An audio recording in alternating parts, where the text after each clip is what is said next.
G'day new starters, welcome back as our journey continues, and this week we're beginning a whole new series, and we're going to start looking in the Gospel of John.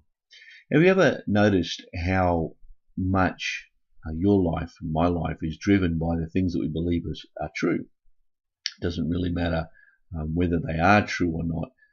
What matters is that we believe that they are true.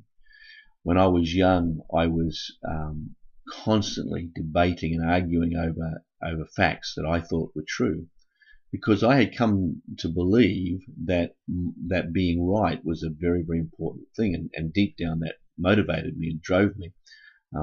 However, as grace would have it, I turned out to be wrong as often as I turned out to be right, and so I discovered a lot later than what I should have, that trying to hang your sense of who you are or your sense of worth on being right is not a great way to live. But what we believe is important, and the Gospel of John is written that we might understand who God is, we might understand who Jesus is. The Gospel of John is written to portray that God is love, number one. Number two, that Christ is the representation of God, and that He came that we might believe that God loves us.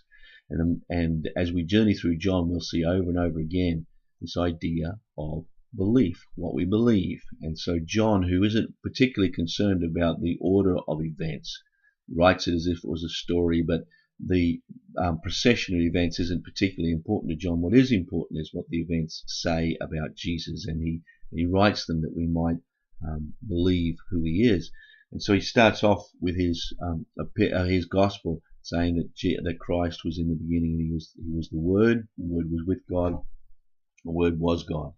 And then he says that John the Baptist came as a voice, and crying out regarding who Christ was, and he said that the light was going to come into the world, that through him all men and women, might believe.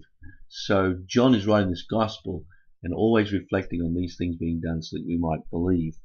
And down in verse 12 he says, "Yet to all who received him, to those who believed in his name, he gave the right to become the children of God." So there's that link between belief and our being, who we really are.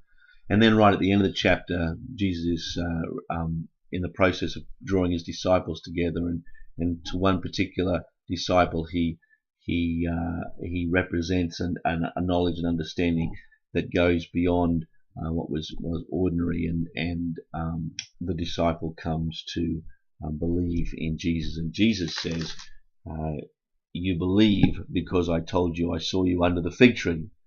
Yet you shall see greater things than that." And there's that underlying theme in the background that John's trying to say. Jesus came so that you might believe, and all the things that he did are designed so that you might believe in him.